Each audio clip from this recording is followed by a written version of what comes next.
The FA say they want someone who gives them the best chance of winning trophies. He's certainly done that. So have they got the right appointment? Well, they've got a great coach. That there's no doubt.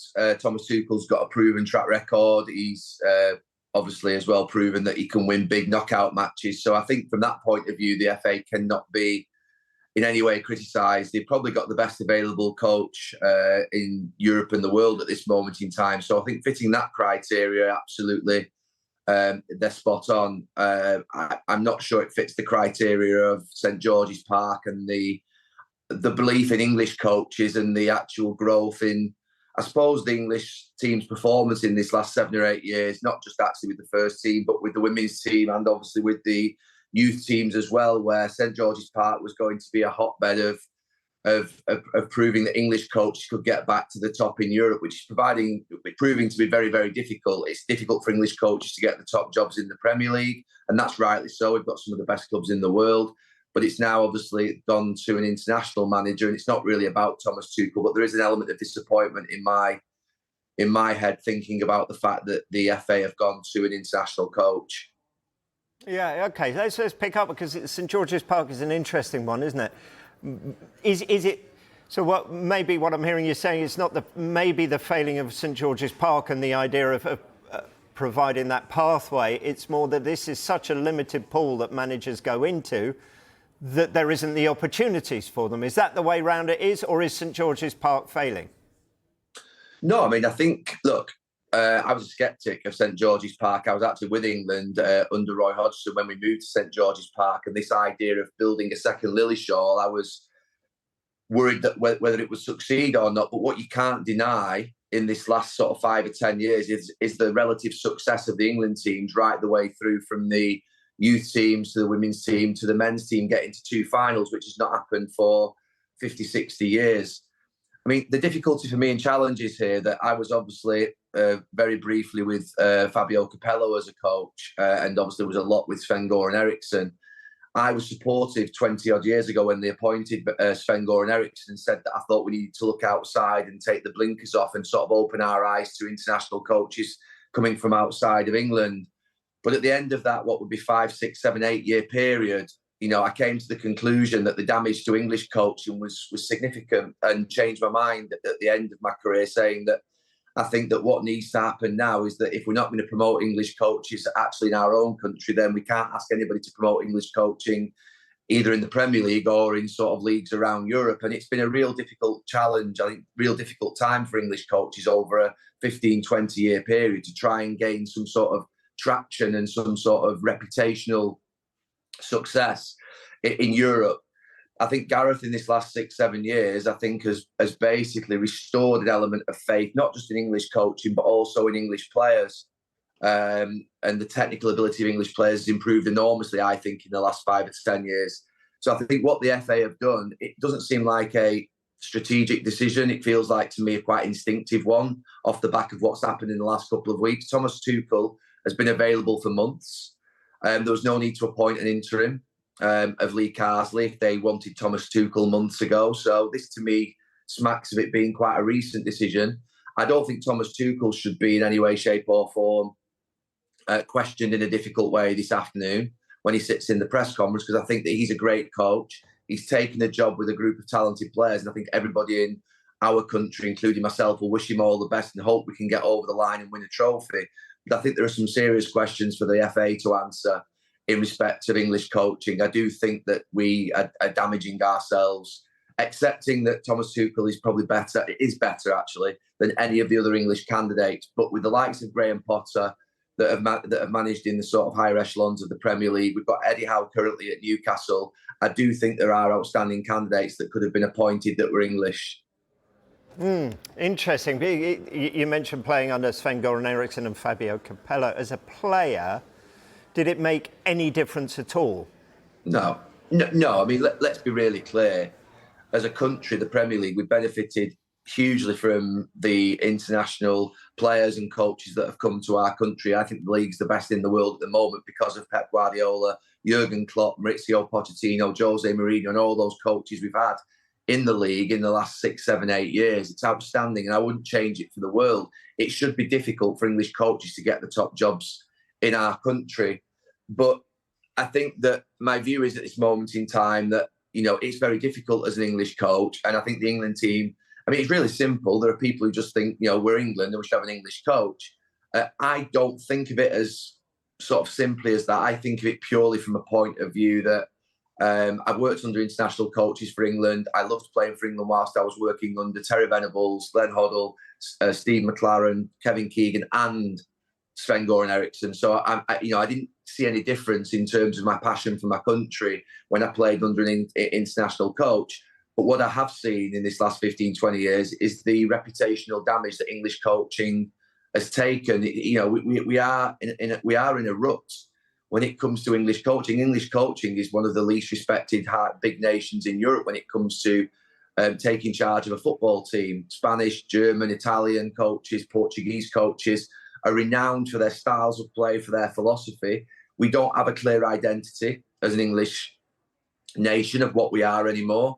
We haven't built a style. We haven't got a coach who's built a style that's unique to us. And we've seen coaches from all around Europe come and input their styles into our game, and we've copied their styles, and we're trying to copy what they do without really developing our own style. And I think, to me, at this moment in time, my view is that we need to build an identity as an English sort of country in terms of what our style of play is, and let English coaches flourish.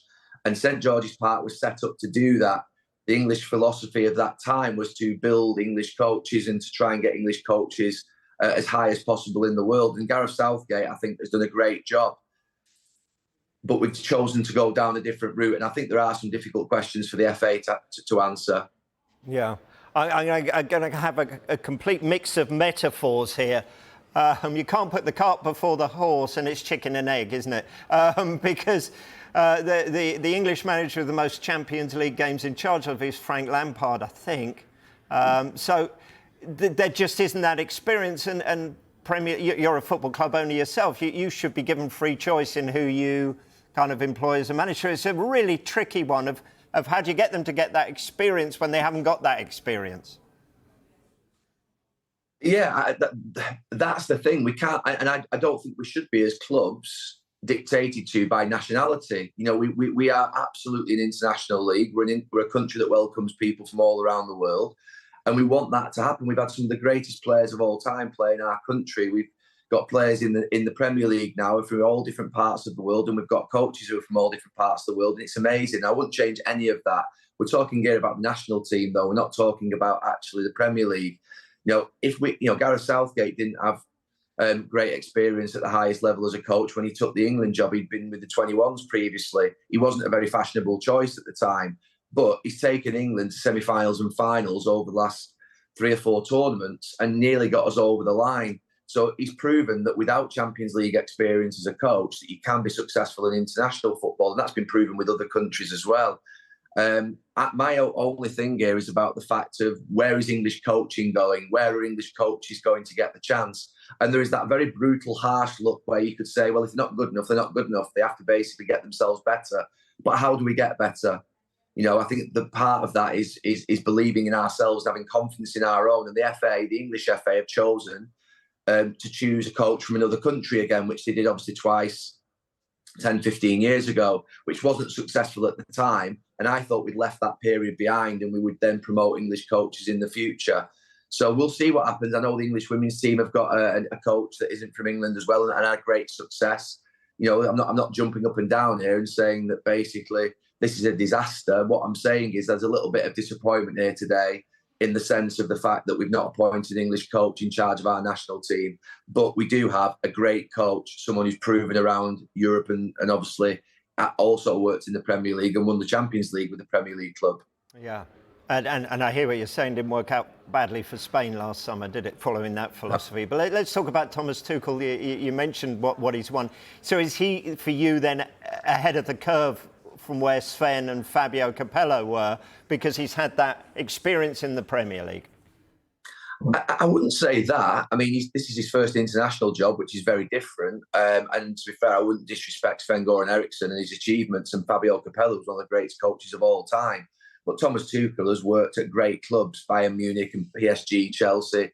Dortmund. He's worked at fantastic football clubs under great pressure, and he's had success. So I think that's something that, I'd love Thomas Tuchel to be a manager in the Premier League. We need the best coaches. We thrive upon that because there is actually a correlation and an alignment between having the best coaches in the world in the Premier League and the Premier League being the best in the world. We always spend the most money in the Premier League, but we don't necessarily always have the best league.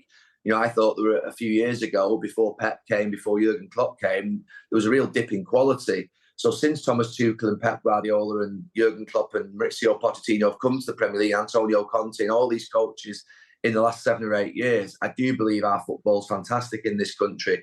So I think Thomas Tuchel's got nothing to answer this afternoon. He's a great coach. He's got a proven track record. He's a winner. He knows he can work with great players and handle big personalities. He ticks every single box.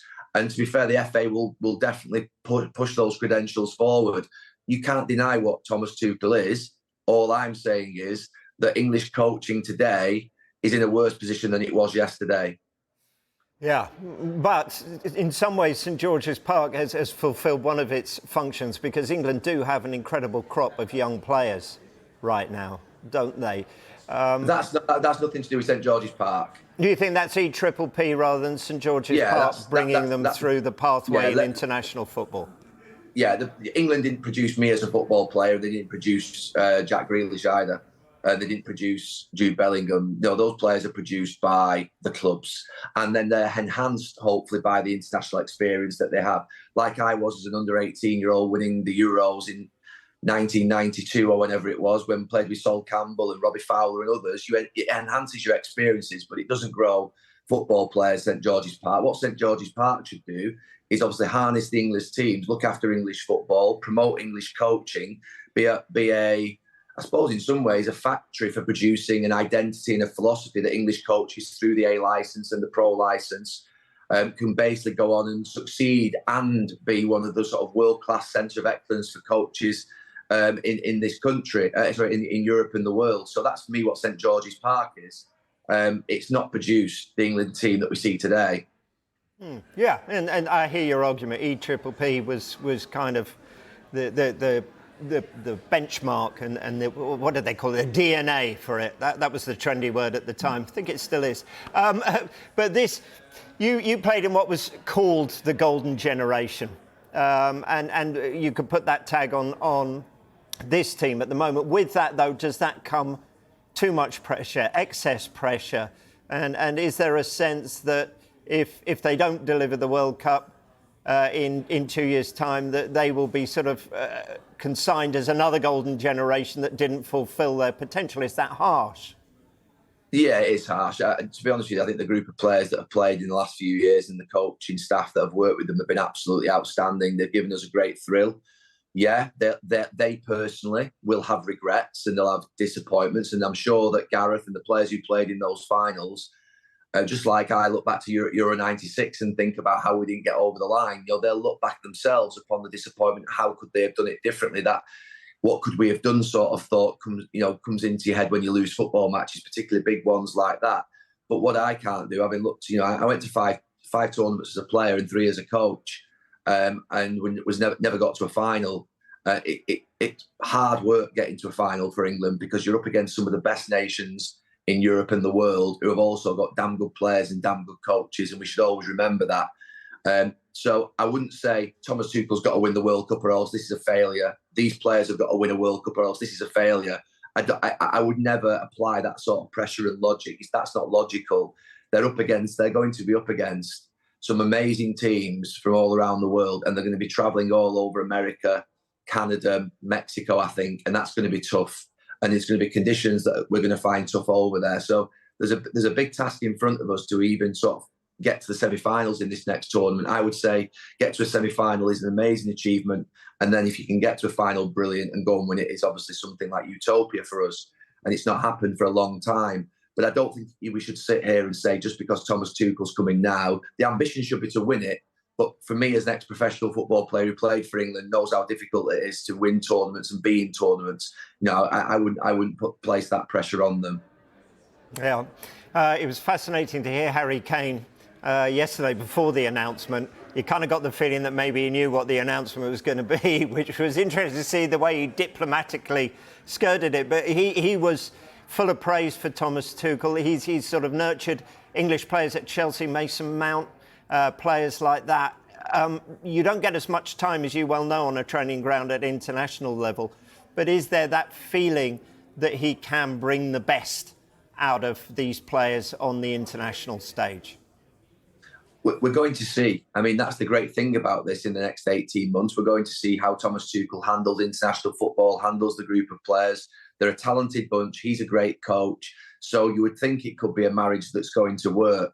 But, you know, we do know that Fabio Capello, Sven-Göran Eriksson, and other English coaches over the last 25, 30, 40 years have had challenges, you know, getting the best out of England teams. What Gareth's done, I think, is made us probably take for granted that we should get to semi-finals and finals all the time, and that actually he's made it look relatively easy, but it's not. It's hard work, what they've gone through, those groups of players and them coaches in the last few years. And Thomas Tuchel will find it hard work. You can be knocked out at any point in a tournament. The groups are not as easy to get out of as you think. We had a couple of decent draws in the last few tournaments, but, you know, it's hard work. And I don't think Thomas Tuchel coming in will see it as anything other than exciting, of course, but he'll know that there's a big job on here because, you know, he's got to mould a team out of players that he's only seeing for a few days every month, and that's the big difference for him compared to obviously his club career.